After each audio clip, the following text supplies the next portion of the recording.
Auzubillahiminash-shaitanir-rajim. Dear students, I hope you are all well about your health and iman. I am Professor Dr. Mirza Muhammad Akmal Nadeem, your computer teacher. Dear students, cyber info byte के platform से हम लोग intermediate part 1 का जो new syllabus edition 2025 computer science के हवाले से है उसको डिस्कस कर रहे हैं, जिसका नंबर 7 जो है legal and ethical aspects of computer system हमने स्टार्ट किया हुआ है। बेटा, लीगल एंड एथिकल व्यूज वो चीजें होती हैं जिनको अगर हम लोग अडॉप्ट करेंगे तो इट्स मीन हम लोग जो है वो according to the rules and regulations काम करें, क्योंकि लीगल वो चीज होती है जो रूल्स एंड रेगुलेशंस के अकॉर्डिंगली चलती है, और एथिकल पॉइंट्स वो होते हैं जिनके थ्रू ना तो हम किसी को नुकसान पहुंचाएं ना हमें कोई नुकसान पहुंचा सके। ठीक है, इस चैप्टर के अंदर इन्हीं चीजों को हम डिस्कस कर रहे हैं। लास्ट वीडियो के अंदर हमने डिस्कस किया था कि कौन से सिक्योरिटी थ्रेट्स हैं जिनका हमें सामना करना पड़ता है, जो कि आजकल की टेक्नोलॉजी के दौर के अंदर बहुत ज्यादा आम हो चुके हैं। उनमें हमने पढ़ा था कि जो हमारे पास स्पैम्स हैं, उसके बाद वायरस है, कुकीज हैं, उसके बाद फिशिंग, और जो है वो हमारे पास फॉर्मिंग है। ये ऐसे पॉइंट्स हैं जिनके जरिए जो है वो डिफरेंट टाइप्स के जो हैकर्स हैं या फिर वलेनर्स हैं जो कि अगेंस्ट द लॉ जाते हैं, अनएथिकल होते हैं, लोगों को नुकसान पहुंचाने की कोशिश करते हैं, इलीगली वे से बेनिफिट हासिल करने की कोशिश करते हैं।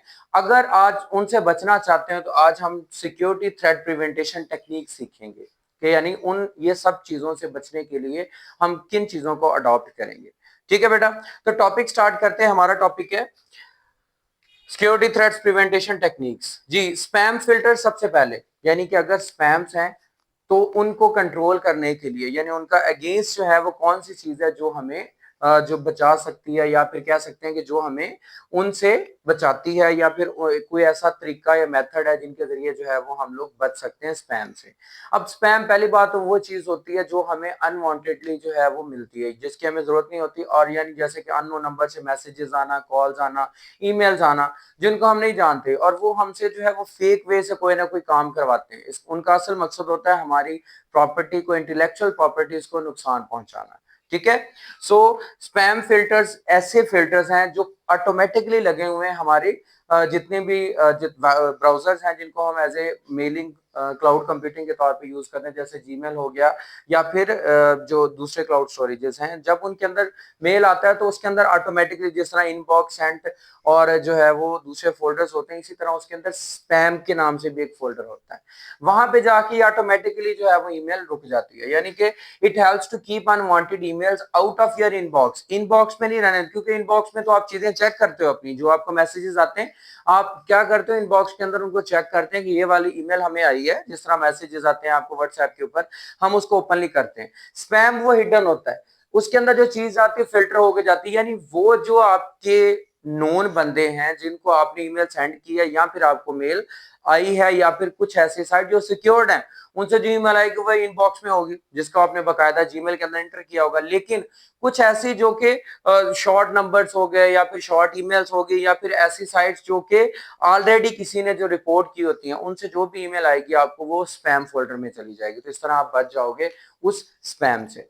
उसके बाद बेटा नेक्स्ट हमारे पास एंटीवायरस सॉफ्टवेयर। आपको पता है कि वायरस जो होता है उसको कंट्रोल करने के लिए हमेशा एंटीडोज देना पड़ती है। Like medically point of view से देखें तो जो डॉक्टर्स हैं, लाइक रिसेंटली अभी कोविड 19 गुजर के गया, उसके अंदर क्या था कि हम बीमार हो रहे थे किसकी वजह से, एक कोरोना के नाम से वायरस था जिसको हम कोविड वायरस कहते थे, और वो हमारी बॉडी के अंदर जैसे ही जाता था तो उससे जो है उसी वक्त वो डुप्लीकेशन करनी शुरू कर देता था और ऑटोमेटिकली हमें बीमार कर देता था। और हमारी बॉडी से हमारे करीब 3 लोग जो हमें टच करते थे हमारे स्नीज करने वगैरह से, वो क्या होते थे, वो भी बीमार हो जाते थे। इस चीज को जो है वो बाद में ट्रीट तो करने के लिए उनको हॉस्पिटलाइज, उनको आइसोलेट किया जाता था, लेकिन अगर एडवांस्ड में प्रिवेंट कर लिया जाए तो वो हमें बीमारी होती नहीं। तो इस बीमारी को कंट्रोल करने के लिए क्या किया गया, सबको जो है वैक्सीन लगाएगी। तो वैक्सीन एक्चुअली एंटीडोज ही होती है, उसके अंदर वो एक्चुअली पार होती है जिस जो के वायरस जो उसके साथ आता है वो उसके साथ लड़ती है, और बाद में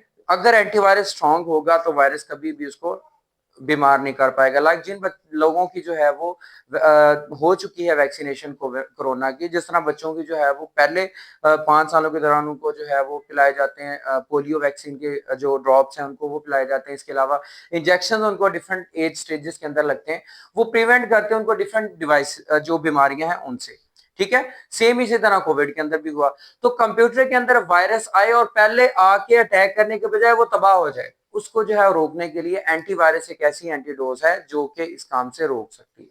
ठीक है, तो अगर हम अपने कंप्यूटर के अंदर एंटीवायरस रिकॉर्ड अपना डाउनलोड करके इंस्टॉल करके रखेंगे तो वो जो भी वायरस, लाइक आप वेब ब्राउजर इस्तेमाल करें क्रोम वगैरह, तो उससे आपने कोई फाइल डाउनलोड की, उसके साथ ऑटोमेटिकली आपको पता है कि वायरस फाइल आ जाती है अगर कोई साथ अटैच की हो किसी ने, तो वो खुद ब खुद एक्टिव होती है, डुप्लीकेट होना शुरू हो जाती है। लेकिन अगर एंटीवायरस मौजूद होगा वो उसको डिटेक्ट करेगा और फौरन से उसको डैमेज कर देगा। लेकिन अगर ऐसा ना कर सका तो आपका जो है वो सिस्टम खराब हो जाएगा। So it protects your computer from the harmful program like the spyware. Spyware वो होते हैं जो कि आपकी कंप्यूटर के अंदर इंजेक्ट किए जाते हैं, लाए जाते हैं ताकि आपके कंप्यूटर को, सिस्टम को, सॉफ्टवेयर को खराब किया जाए। थर्ड चीज बेटा, कुकीज मैनेजमेंट। कुकीज क्या होती हैं? Cookies are the small file stored on your computer by website. मुख्तलिफ वेबसाइट के ऊपर आप ऑनलाइन शॉपिंग करते हैं, आपसे इंफॉर्मेशन मांगी जाती है, आप वहां पे फॉर्म फिल करते हैं, इसी तरह जो है वो आप किसी हॉस्पिटल में जाते हैं वहां पे डाटा। लेकिन ऑनलाइन आजकल ज्यादा हो रहा है कि आपने जीमेल का अकाउंट बनाया, आपने टिकटॉक का अकाउंट बनाया, फेसबुक का बनाया, इंस्टा का बनाया, सेम इसके अंदर आपने क्या किया कि जब आप जो है वो वहां पे गए किसी भी साइट के ऊपर, Amazon, दराज एंड सो ऑन, ये ऑथेंटिक वेबसाइट्स हैं। कुछ ऐसी वेबसाइट होती हैं जो इनके साथ लिंक करते हैं स्पैमर्स, स्कैमर्स जो होते हैं, तो उन साइट्स के ऊपर क्लिक करने से कहते हैं जी अगर आप इसमें अकाउंट बनाएंगे, किसी गेमिंग वेबसाइट की बात कर लेते हैं या फिर कोई भी ऐसी जो आपसे, आपको जो है कोई लालच टाइप ही दे देते हैं कि आप ये साइट करोगे तो इससे आपको इतनी अर्निंग होगी, आप उसके ऊपर अपना डाटा डाल देते हो। ठीक है, तो क्या होता है, जो हैकर्स होते हैं वो आपका डाटा वहां से पिक कर लेते हैं। जो आर्जी तौर पे वहां पे आप डाटा लिखते हैं उनको कुकीज कहा जाता है। तो इसका सोल्यूशन ये होता है कि बेटा जब भी किसी ऑनलाइन शॉपिंग या फिर ऑनलाइन कोई भी चीज आप लोग जो है कोई साइट यूज कर रहे हैं तो उसके ऊपर अगर आप कुकीज क्रिएट करते हैं, आर्जी तौर पे अपना डाटा वहां पे पासवर्ड, लॉगिन वगैरह डालते हैं, उसको रिमूव कर दिया करें या फिर थोड़े थोड़े अरसे बाद चेंज करते रहा करें, क्योंकि कोई भी अगर इस तरह का जो है वो कुकीज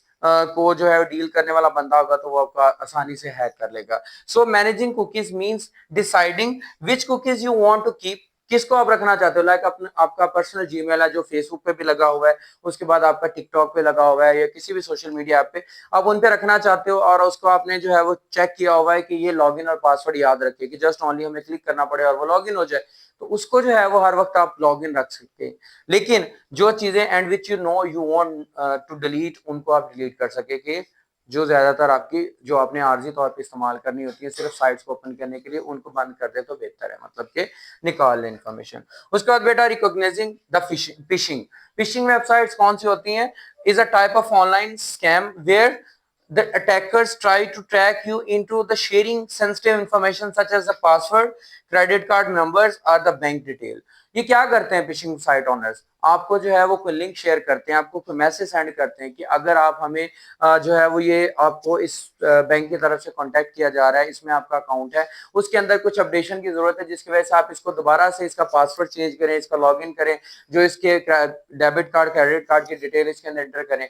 तो जो बंदे नहीं जिनको पता होता वो इस चीज में आ जाते हैं, इन अनएथिकल व्यूज के अंदर आ जाते हैं, वो क्या करते हैं अपनी इन्फॉर्मेशन वहां पे डील कर देते हैं। तो इसका मतलब क्या होता है कि वो उनकी साइट की फिशिंग में जो है जो उनकी जो वो काम चाहते होते हैं वो कर देते हैं। इस तरह वो उनकी एक्टिविटीज भी हैक हो जाती हैं और लाइक उनका जो पर्सनल डाटा है या पर्सनल प्रोफाइल भी उनके साथ शेयर हो जाती है, तो वो किसी तरह भी उनको जो है वो जो है नुकसान पहुंचा सकते हैं। तो इसको रिकॉग्नाइजिंग फिशिंग का मतलब ये है कि आप अगर करेंगे इसको इस्तेमाल तो उससे ये होगा कि जो आपके लिए सिक्योर्ड होंगी चीजें, जो आप इन चीजों को यानी ओपन ही ना करें। कोई भी लिंक आता है आपको जो जिसको आप नहीं जानते, या फिर कोई ऐसा जो आपसे कह रहा है कि आप ये करोगे तो आपको इतनी अर्निंग हो जाएगी, सो ऑन, आप उस लिंक पे ना क्लिक करें, उसको ओपन ही ना करें। उससे बचने का ये तरीका है। उसके बाद बेटा नेक्स्ट हमारे पास आ जाता है the guarding against the pharming. Pharming हमने बेटा पढ़ा था, that is when attackers redirect you to form a legitimate website to a fake one to steal your information। क्या होता है कि सेम एज वैसी साइट्स बनाई जाती हैं या वैसा ही वेबसाइट क्रिएट की जाती है जैसे ओरिजिनल होती है। लाइक जो है वो आप किसी यूनिवर्सिटी या कॉलेज के अंदर जॉब करें या फिर किसी ऑफिस के अंदर जॉब करें, उनकी अपनी साइट है, ठीक है, वहां पे आपको बाकायदा लॉगिन, पासवर्ड वगैरह की जो है वो आपको लिंक मिला हुआ है, या कह सकते हैं आपको वहां से रेगुलर बेसिस पे ईमेल्स आती हैं, मैसेजेस आते हैं, और आप उनको सर्च करके अपना काम करते हैं। ठीक है, लाइक हम गूगल को बार बार ओपन करके वहां पे सर्चिंग करते हैं, इसी तरह यूनिवर्सिटीज की साइट्स होती हैं, इसी तरह बैंक की साइट्स होती हैं। क्या करते हैं जो फार्मिंग करते हैं वो एक्चुअली एक न्यू वेबसाइट क्या करते हैं, दोबारा से जनरेट करते हैं। सेम डिजाइन, सेम लोगोज, तकरीबन हर चीज सेम होती है, सिर्फ और सिर्फ एक चीज का डिफरेंस होता है। मैंने पहली वीडियो के अंदर भी आप लोगों को बताया था कि बेटा वहां पे ना HTTP लिखा होता है जस्ट ओनली, क्योंकि उन्होंने डोमेन खरीदी होती है हाइपरटेक्स्ट ट्रांसफर प्रोटोकॉल की, और ये वाला जो है यानी जस्ट ओनली इतना होता है। तो वो जो साइट एक्चुअली अगर तो कोई बहुत ही ओरिजिनल साइट है तो उसके साथ एस लाजमी लिखा होता है, जिसके साथ एस लिखा हो वो सिक्योर्ड होती है, वो स्कैम्ड नहीं होती।